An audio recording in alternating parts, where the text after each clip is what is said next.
Alhamdulillah malam ini RDAY kedatangan tamu yang luar biasa. Spesial pakai telur. Telurnya 5, nggak tanggung-tanggung, ya kan? Dari tadi malam beliau datang hampir jam 1 ya. Jam 1. Hampir jam 1 nyampe sini. Dari Kan Jambi. udah close ya. Pak Haji jam 11 udah pulang. Gitu.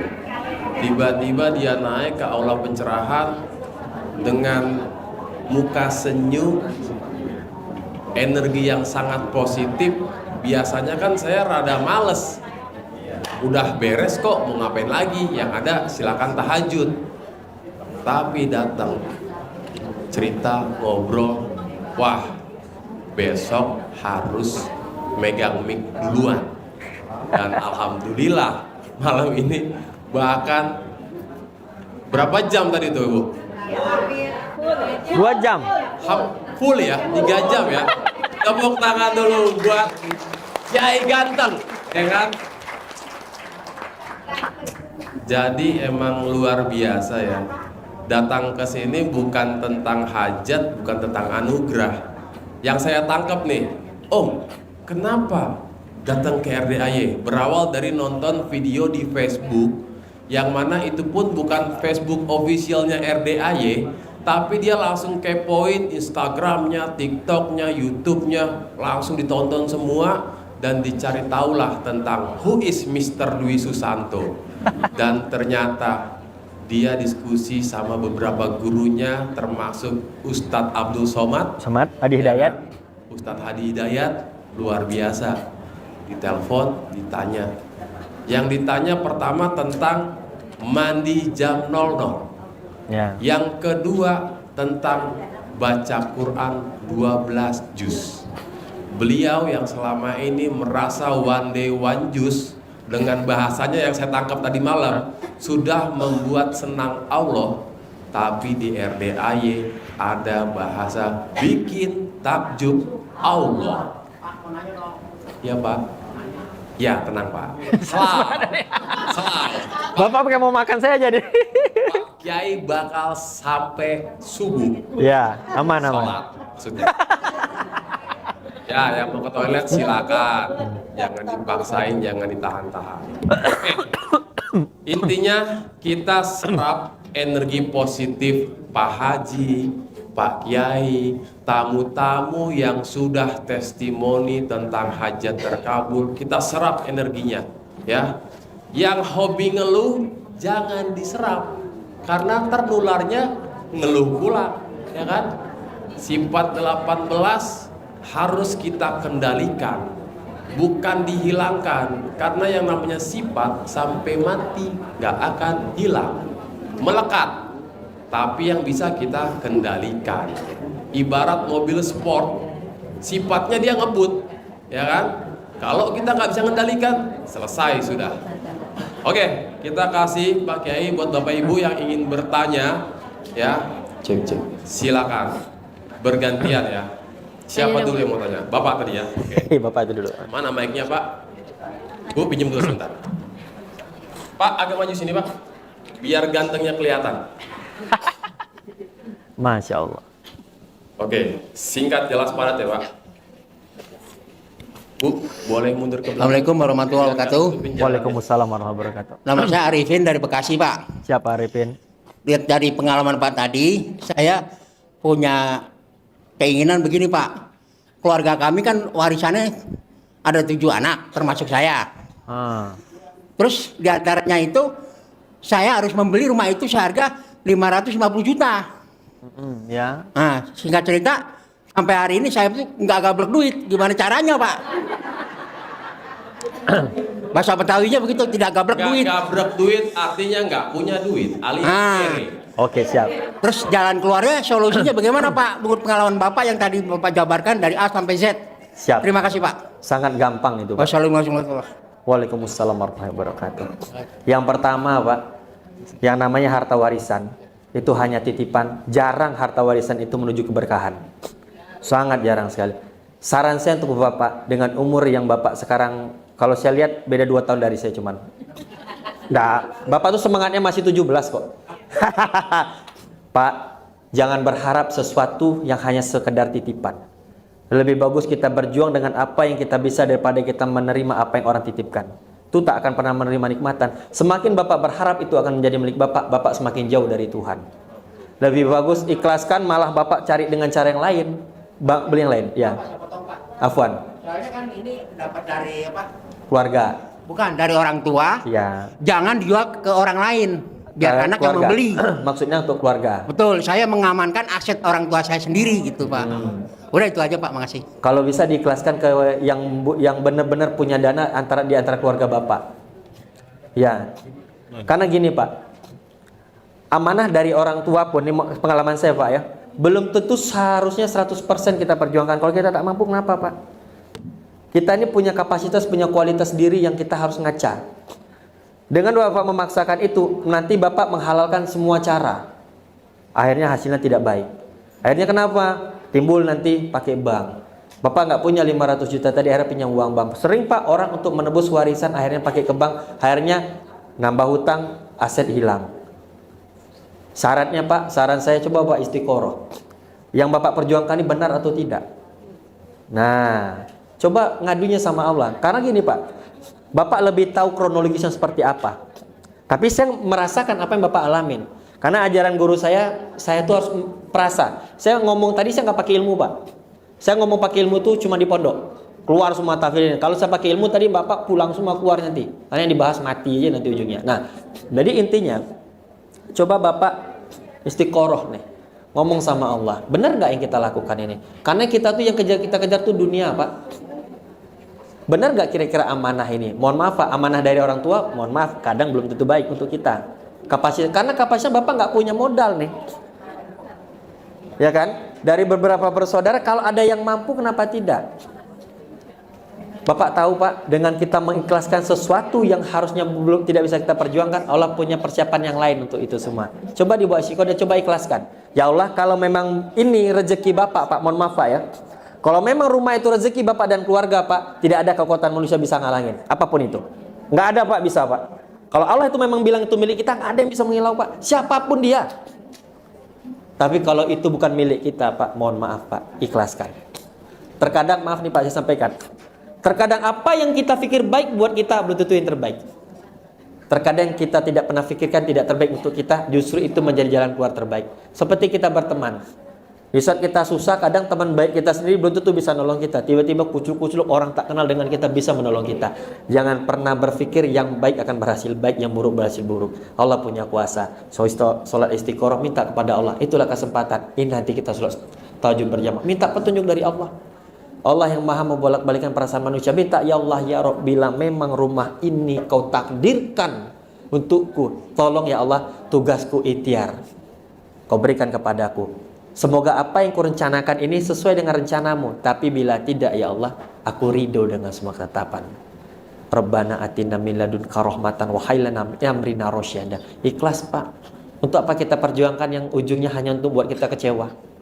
Kalau lagu Judika itu Pak, menunggu akhir dari percintaan. Cailah gitu. Untuk apa punya hubungan cuma untuk nunggu putus. Itu Pak. Saya yakin kalau memang rezeki Bapak Pak, jangankan 500 juta, Allah kasih lebih dari itu. Yang ini Bapak udah nggak ada, orang tua udah nggak ada. Sudah haji belum mereka berdua? Nah, badarkan. Niatkan, hajikan mereka. Itu lebih tinggi makomnya daripada Bapak harus nebus itu rumah. Demi Allah saya bilang. Lebih tinggi kastanya Pak. Wujudkan mimpi orang tua itu yang berbau akhirat. Jangan berbau dunia. Terkadang ucapan orang tua itu di saat itu beliau sekedar mengucapkan. Tapi kalau beliau minta, nah badarkan haji aku ya. Nah, coba Bapak badarkan haji. Jangan menjadikan itu mimpi Pak. Jadikan itu mimpi. Insya Allah lah. Nggak mahal kok badar haji sekarang tas 10 tas 15 juta. Setahu saya sih badarkan haji. Niatin untuk itu. Ya, ikhlaskan. Tapi saya yakin Pak, kalau itu memang rezeki Bapak Pak, nggak ada. Tidak ada kekuatan manusia bisa menghalangi Pak. Tidak ada manusia menghalangi. Itu aja dari saya, Om. Yuk, Afwan, jazakallahu khair. Oke, buat ibu-ibu, banyak nih sampai jam pertanyaan sama yang diulang-ulang lagi ya. Ya. Pokoknya kalau pertanyaan sama skip. Oke, Ibu coba. Panjang nih. Berdiri Bu, berdiri Bu. Assalamualaikum warahmatullahi wabarakatuh. Waalaikumsalam warahmatullahi wabarakatuh. Saya mau nanya, saya Tina dari Tangerang. Siap. Kan kalau seorang istri itu katanya itu tergantung suami ya Pak ya? Benar. Ya, tergantung suami. Saya gimana caranya biar misalkan kita ini klop sama suami gitu Pak? Ya. Karena Klop dalam bidang apa dulu nih? ya segala macam. Misalnya Usaha. suami saya itu pemikir keras gitu. Oh ya, tapi Jadi- tadi suka yang keras-keras tau saya. Ya, saya lanjut. Jadi dia pakainya apa ya, logika terus gitu Pak. Oh. Nah sekarang dia juga ke sini, alhamdulillah juga datang ke sini. Cuma dia percaya sama sedekah sama segala macem, nggak pernah mau ijab. Suka nganterin saya ke sini. Nggak mau ketemu juga sama Pak Haji. Cuma pernah 2 kali. Ya. Dia bilang ada waktunya saya ketemu, gitu aja Pak. Jadi selisih paham terus gitu. Siap. Dia kan katanya surga istri ada di suami gitu. Benar. Gimana caranya? Sangat gampang jawabnya itu. Ibu duduk dulu lah nanti. Nanti Ibu kalau berdiri kesian pula saya lihat ya. Jadi gini Ibu. Yang pertama kita harus tahu, yang maha membolak-balikan perasaan manusia itu Allah Subhanahu wa taala. Ya. Dan yang kedua Bu, ujian kita itu hadir hanya tidak bukan di sekitar kita. Dan ujian kita itu terkadang datang atas dasar kita terlalu mencintai apa yang kita pikir punya kita. Syukron Om. Ini air zam-zam. Jadi sebelum saya ke situ, saya sampaikan kepada sahabat saya semua di ruangan ini. Jangan terlalu mencintai apa yang ada di dunia, sekalipun itu suami atau istri kita semua Pak. Karena kita akan diuji dengan itu semua. Hati-hati Pak. Terlalu cinta kita dengan anak-anak sering kejadian diambil oleh Allah. Cinta kita dengan istri-istri bikin ulah. Cinta kita dengan suami-suami selingkuh. Cinta dengan mobil-mobil tabrak orang kita ngamuk-ngamuk. Karena Allah tidak mau diduakan. Cukup cinta kita kepada Allah Subhanahu wa taala. Itu yang paling utama dulu. Itu bilang itu.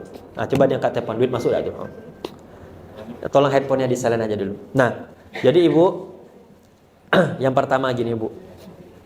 Seperti ya, mengingatkan suami Ibu itu ibaratkan kita ngingatin orang, ngajak orang sholat ke masjid Bu. Mengajak orang ke masjid itu Bu, seperti itulah sulitnya. Sudah kita ingatkan nih, bro, datanglah ke masjid, nenek. Ibu tahu Bu, selagi Allah tidak memberikan hidayah kepada saudara kita tuh dia nggak bakal datang ke masjid. Karena hidayah itu mahal. Kita sebagai istri Bu hanya bisa menjadikan doa yang bisa membolak-balikan perasaan dia. Coba tertuju kepada dia itu sholat Bu, duha, fokus kirim untuk dia. Ibu tahu nggak?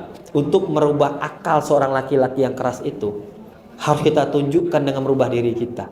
Kita tidak bisa menuntut lingkungan kita berubah, tapi rubahlah diri kita, lingkungan akan mengikuti Bu. Yang bisa membolak-balikan perasaan dia hanya Allah Subhanahu wa taala. Kadang kalau Ibu bikin air minum, Ibu sholawatin sama dia. Allahumma sholli ala syiril, ya Allah, jadikan suami aku lebih baik daripada saat ini. Bubuhkan doa dari setiap masakan, semua kirim doa ke dia Bu. Karena kenapa? Jadikan Ibu seperti suami Ibu itu menjadi ladang ibadah. Jangan kita keluh kesahkan. Ya Allah, aku ikhtiarkan. Karena tidak lain tidak bukan, ini adalah pilihan hidupku. Semoga aku bisa bersama sampai beliau sampai jannah. Aku yakin dia pasti berubah ya Allah. Kembali ke keyakinan, husnul yakin kepada Allah. Pasti Bu, gak ada yang mustahil. Ibu tahu sahabat Nabi Umar bin Khattab? Itu orang yang setiap hari kepengen bunuh Nabi, sekarang makamnya sebelah Nabi. Setiap hari punya rencana mau bunuh Nabi Bu, disetting sama dia, masuk dari atap semua, enggak. Itu yang Nabi lakukan. Besar Bu. Ini mohon maaf Bu ya. Sekalipun sekalipun suami Ibu pemabuk, main perempuan, dia narkoba semua dan seterusnya, Ibu di rumah sholat, Ibu rumah zakat, Ibu di rumah ngurus rumah baik-baik, Ibu tidak berprasangka baik kepada Allah. Apa kata Rasulullah? Kuberikan kau 7 pintu surga. Itu salah urusan suami kau. Gak usah takut Bu.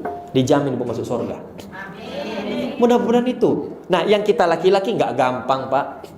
Sekalipun bapak kiai, penceramah, penghafal Quran, imam masjid, istri bapak tidak sholat, anak bapak tidak pakai jilbab, tidak bisa ngaji. Sebelum istri bapak masuk neraka, bapak dulu masuk neraka jahanam. Walaupun kita imam masjid, nggak gampang Pak kita sebagai laki-laki ini. Itulah kami laki-laki Bu, tidak gampang.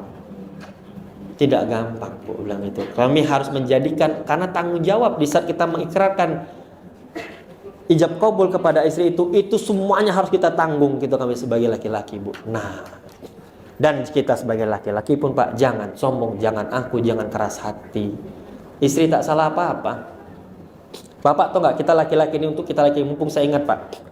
Terkadang Bapak berdoa di sini, ya Allah mudahkan hajatku, penghasilan sebulan titik bengek lah. Belum tentu doa kita dijabah. Ternyata doa istri di rumah yang dijabah atas dasar hajat kita hari ini. Belum tentu Pak. Karena kita laki-laki ini ladang maksiatnya tinggi. Pikiran kita ini kotor banyak tinggi. Karena kita tidak ada testosteron, hormon kita terlalu tinggi. Itu laki-laki Pak. Terkadang bukan doa kita, doa istri di rumah. Istri duha, bantu doa. Itu puncak hancuran usaha itu retaknya rumah tangga. Nggak bohong saya. Saya sampai detik ini Pak, belum pernah keinginan istri saya tuh nggak saya kabulin. Dia baru ceritanya, nanti Bapak lihat Instagram saya tuh. Dia malam cerita, Dedi kemarin Ami mimpi kita beli mobil atapnya bisa terbuka, besok ku kabulkan. 2,5 miliar saya beli Mercy saya itu, 400. 2,5 malamnya mimpi besok ku belikan. Besok saya dapat 6 miliar Pak. Kenapa? Itulah kita suami itu Pak, jangan pelit dengan istri Pak. Yang Bapak lihat di luar itu Pak, maaf ngomong, kadang kita laki-laki ini Pak, itu hanya sultan setan. Sekejapnya itu. Sengaja Pak, iblis paling senang dengan yang namanya retaknya rumah tangga. Ibu-ibu jaga suaminya baik-baik. Jaga ibu dengan iman cukup. Kadang memang Bu, kita ini diuji dengan yang sekitar kita Pak. Kadang anak, kadang suami, kadang mertua. Bener. Tidak lain tidak bukan, dan jadikan itu ladang amal. Dan saya yakin yang namanya manusia pasti akan berubah. Kita yang kirim doa Bu.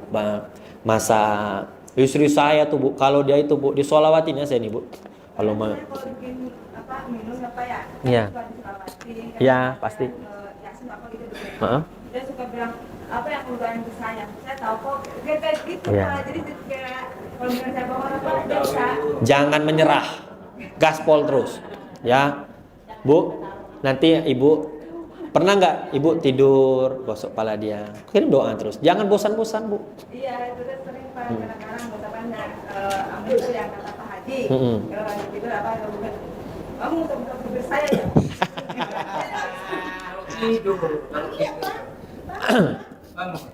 Yakinlah Bu. Ibu tahu nggak Bu? Kalau saya lihat dari historinya, yakinlah Bu, itu cara Allah menyiapkan Ibu masuk surga. Itu caranya.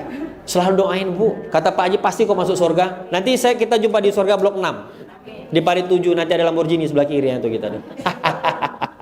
Saya ngebayangin surga. Yakin Ibu pasti bisa suaminya berubah? Husnul yakin. Terus serangka baik sama Allah. Allah sayang sama Ibu kok itu. Ibu masih syukur di ujian kayak gitu. Ibu tahu kan kadang orang lebih parah dari Ibu? Ada kan? Pasti mungkin pernah dengar cerita temannya lebih parah kan, Ibu suka gosip-gosip sama besti. Kadang ada pula teman Ibu lebih parah dari Ibu lagi. Sudahlah suami tidak yakin, selingkuh pula lagi suaminya. Saya juga, saya udah hampir tahun sama keluarga, orang tua nggak ini rentan ikut suami gitu Pak. Jadi coba suruh milih suami apa orang tua. Ikut suami. Rentan sama orang tua. Yakinlah. Ini ikut neneknya jadi nggak ngebawa anak gitu dari suami orang tua gitu. Yakinlah Bu, semakin besar permasalahan itu, makin besar kado Allah yang besar untuk kita. Selalu yakin. Selalu yakin.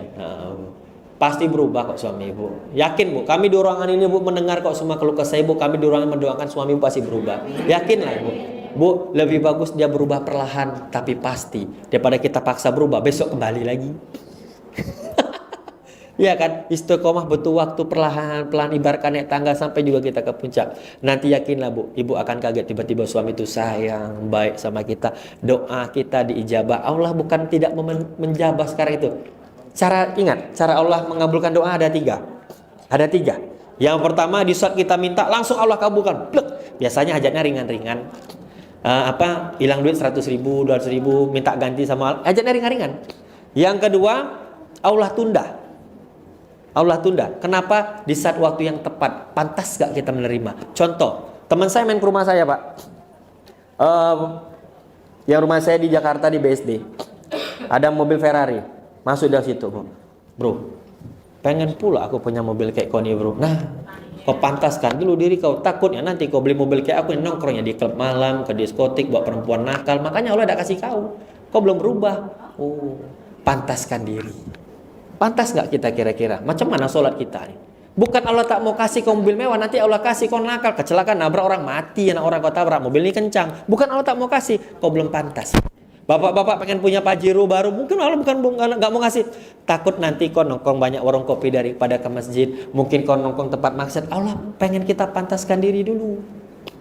Yang ketiga, Bu, kata Allah, tidak aku kabulkan. Kenapa? Karena ada yang lebih baik daripada itu. Ingat, seperti yang Bapak tanya tadi itu saya sampaikan, kadang apa yang kita pikir baik belum tentu baik, Bu. Apa yang kita pikir buruk belum tentu buruk. Allah punya rencana indah. Maka dari itu, di doa, para wali itu dia nutup dengan doa gini, Ya Allah, Ya Rabb, aku yakin dan percaya akan ada hari di mana aku menangis bukan karena ujian dan cobaan yang kau berikan, tapi karena kau ijabah doa-doaku, bahkan yang kau beri lebih dari kau minta. Pernah belum kayak gitu dalam doa? Nah, belum pernah kan? Itu namanya rahmat. Timbul keyakinan kita dengan Allah, husnul yakin. Nah, terjawab, biar lega lah ya. Nah, coba Pak jogging dulu. Jazakallah ya, silakan. Afwan. Bapak-bapak, pertanyaannya sebisa mungkin berbeda ya, jangan yang sama lagi ya.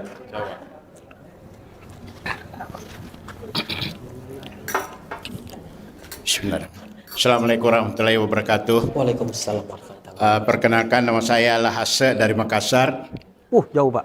Ya, tadi subuh saya berangkat. Masya Allah, Ustaz. barakallahu fiik. Afwan. Jadi saya mengenal juga ini RDAY kira-kira 1 bulan yang lalu, Pak Ustaz. Baru. Iya. Sama.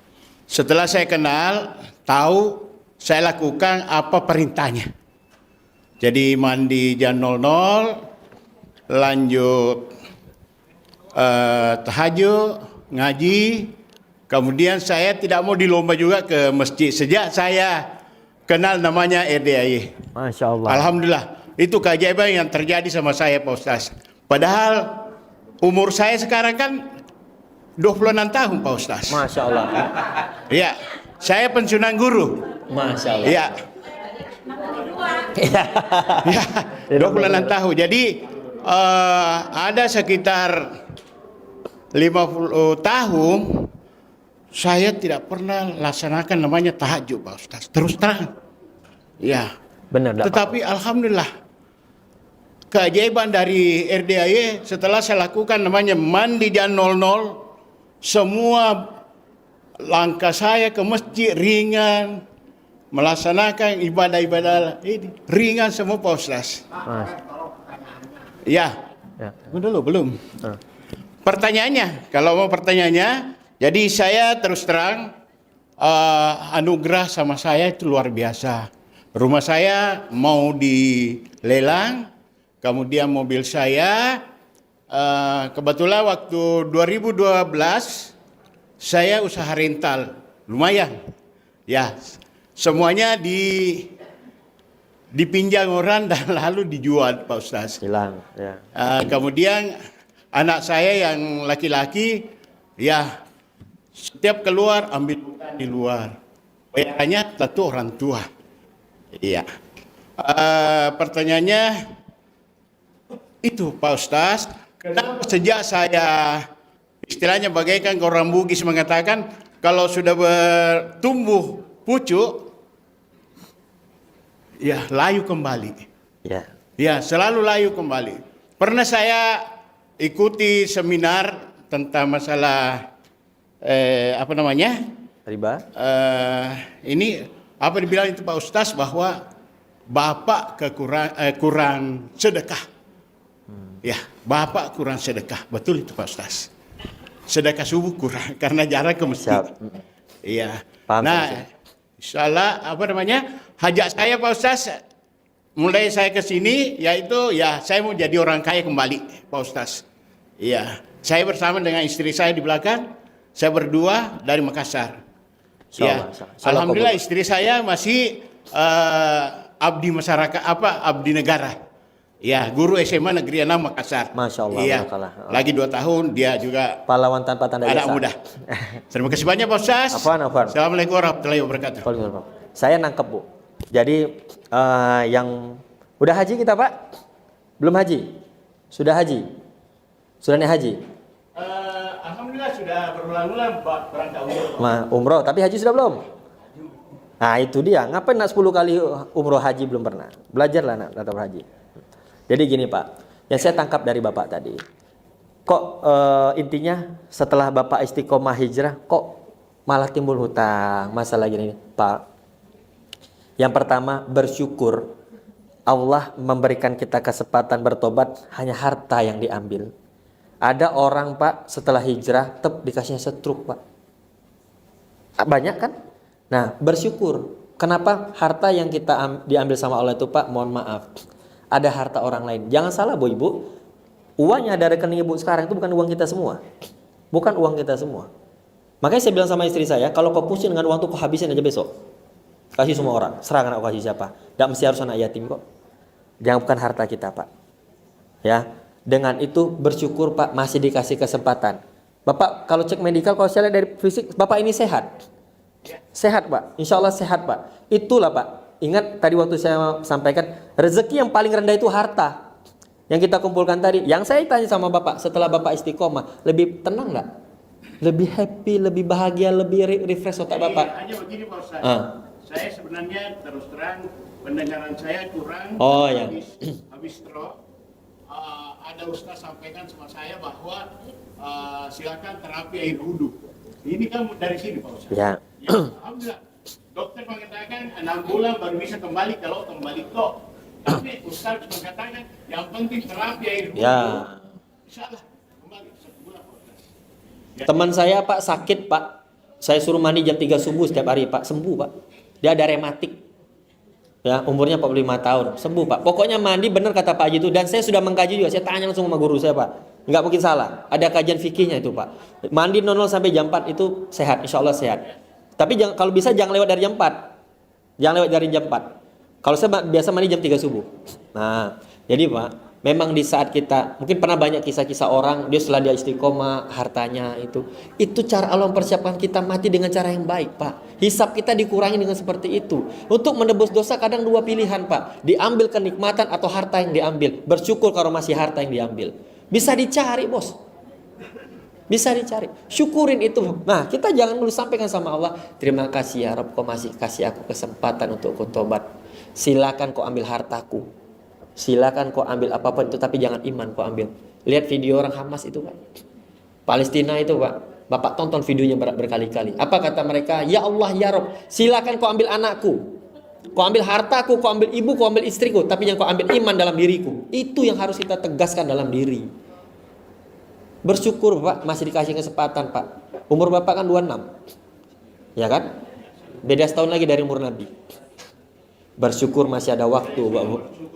Nah itulah Bu. Ibu juga sebagai pegawai negeri, Masya Allah saya bilang Bu. Makanya saya sampaikan tadi, keringat ibu datang ke sini, waktu yang ibu luangkan, harta yang ibu korbankan pada hari ini, itu menjadi amal jariah, menjadi tetes darah kita perjuangan di mata Allah Bu. Allah tak lihat berapa banyaknya, tapi cara kita ninggalin anak, ninggalin cucu di sana Pak. Insya Allah Pak, bersyukur itu semua. Allah sedang mempersiapkan Bapak itu mati dengan cara yang baik. Kalau kayak Bapak kan nggak mungkin mikirkan 10 miliar lagi. Bagaimana caranya hidup ini bisa Bapak nikmati dengan sewajar-wajarnya, persiapkan mati yang baik.